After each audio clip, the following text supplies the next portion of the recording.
Classes में आप सभी का स्वागत है। मैं आज आपके सामने जो हूँ अपना अगला प्रैक्टिस सेट लेकर उपस्थित हुई हूँ। उम्मीद है आपको पसंद आएगा। तो आप सभी से अनुरोध है कि वीडियो में आप शुरू से जो है लास्ट तक बने रहिएगा।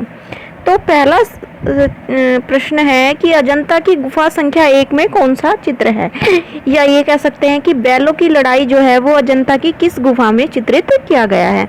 तो ये है अजंता की गुफा संख्या 1 में। अगला प्रश्न है pre historic art of India. क्या है pre historic art of India जो है ये बुक जो है किसने लिखी है। तो ये लिखी है लियोन हार्ड ने। किसने लिखी है? लियोन हार्ड ने। अगला प्रश्न है अमरनाथ सहगल का माध्यम क्या था, यानी अमरनाथ सहगल जो थे उनका जो प्रमुख माध्यम था वो क्या था।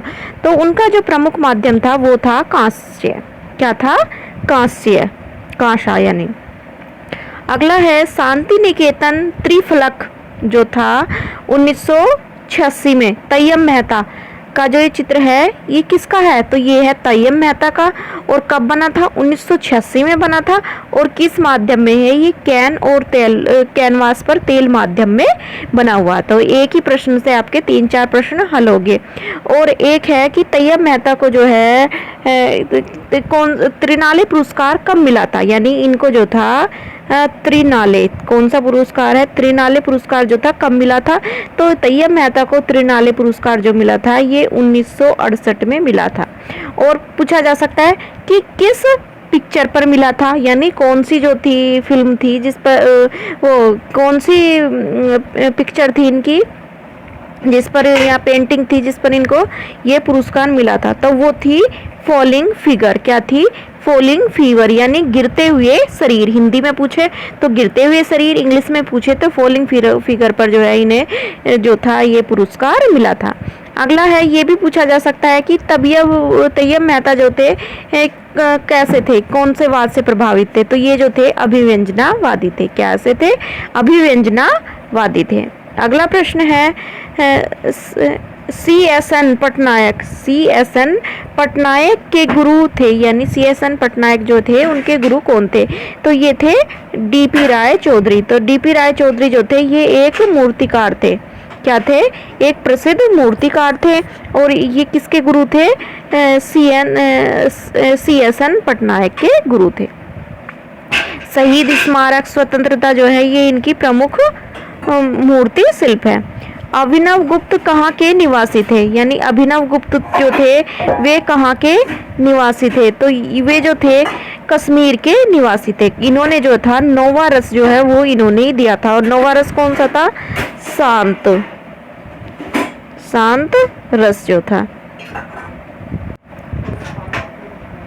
अगला तो कौन सा रस दिया था? नौवा। और भरत मुनि ने जो थे कितने रस दिए थे? भरत मुनि जो थे उन्होंने कितने रस दिए हैं? तो उन्होंने जो बताए थे 8 रस थे। कितने? 8 रस थे। अगला है मुर्गों की लड़ाई जो है शिल्प जो है कांस्य में जो बना हुआ है वो किसने बनाया? एक है मुर्गों की लड़ाई जो चित्र है वो किसका है? के हैबर का।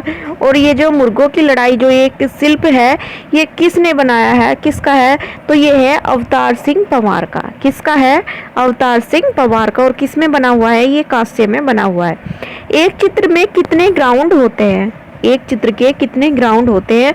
तो एक चित्र में जो होते हैं वो 3 ग्राउंड होते हैं। कितने? 3।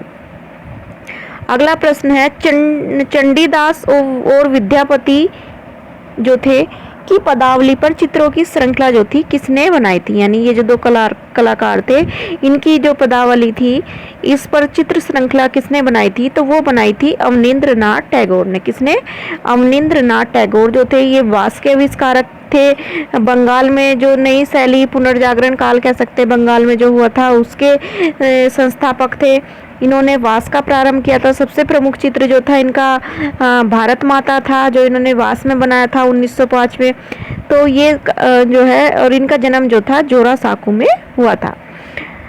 शिल्पी रामकिंकर वैद्य जो थे इनके अलाप तारिक ग्रंथ के लेखक, यानी ये कौन सा ग्रंथ है? शिल्पी रामकिंकर अलाप तारी ग्रंथ के लेखक कौन है? तो ये है सोमेंद्र बंदोपाध्याय। कौन है? सोमेंद्र बंदोपाध्याय। और ये किस पर लिखा गया है? ये ग्रंथ जो है राम किंकर बैच पर लिखा गया है। और राम किंकर बैच भी जो है क्या थे? आप भारत के प्रथम आधुनिक मूर्तिकार थे। भारत का पहला अमूर्त मूर्ति शिल्प कौन सा है? यानी भारत का जो पहला अमूर्त मूर्ति शिल्प है वो कौन सा है? तो वो है लैंप स्टैंड। क्या है? Lamp stand. अगला प्रश्न यहाँ से ये भी बन सकता है कि ये जो लैंप स्टैंड चित्र है ये किसका है? तो ये चित्र जो है राम किंकर बैच का है। अगला है प्रश्न है पोएट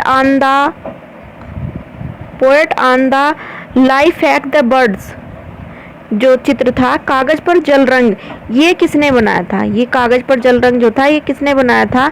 ये बनाया था गगनेंद्र नाथ ने। किसने? गगनेंद्र नाथ ने। कृष्ण व गोपिका चित्र जो है कहाँ का है? तो ये है मेवाड़ शैली का। कौन सी शैली का है? मेवाड़ शैली का ये चित्र है। गोल मेघ मालाओं की बरसात व सारस की मिथुनों व परियों को बिजली की चोंद के साथ किस शैली में चित्रित किया गया है? तो ये चित्रित किया गया है बीकानेर शैली में। और बीकानेर शैली जो है ये कहाँ से संबंधित है?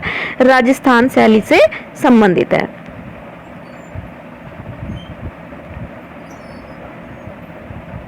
आगे है किस कलाकार ने डाक टिकट भी डिजाइन किए थे? यानी कौन सा कलाकार है जिसने डाक टिकटों को भी डिजाइन किया था? तो वो है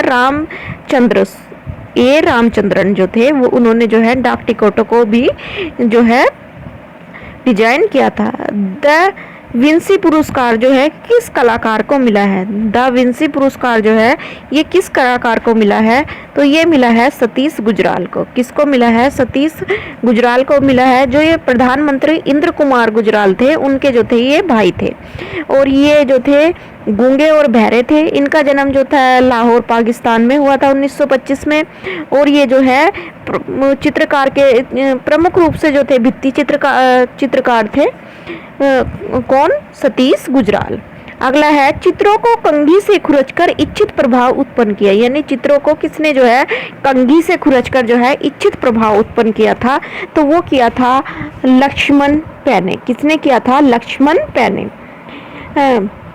अगला प्रश्न है किसने पृष्ठभूमि का पर्दे के समान प्रयोग किया है? यानी कौन सा कलाकार है जिसने पृष्ठभूमि का जो है पर्दे के समान जो है प्रयोग किया है? तो वो है अनुपम सूद।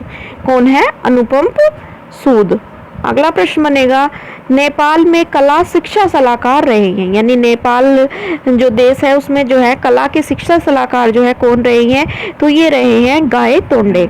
और ये किस ग्रुप के कलाकार हैं? ये जो है पैक ग्रुप के कलाकार। अगला है पैक ग्रुप के दार्शनिक कलाकार जो है कौन से कलाकार कहे जाते हैं? यानी पैक ग्रुप में कौन से ऐसे कलाकार हैं जो दार्शनिक कलाकार के नाम से भी जाने जाते हैं? तो वो हैं गाये तोंडे। अगला है अलमल्हा श्रृंखला जो है किसने बनाई थी? अलमल्हा श्रृंखला जो है ये बनाई थी देवयानी कृष्ण ने। किसने बनाई थी? देवयानी कृष्ण ने। अगला है विशाल भू आंचल और उसमें फैली पर्वत श्रृंखला। क्या है? विशाल भू आंचल और उसमें फैली पर्वत श्रृंखला। तो ये चित्र जो बनाया था जया अप्पा स्वामी ने बनाया था। अगला है गजानन मुक्तिबोध की रचनाओं चांद का मुंह टेढ़ा।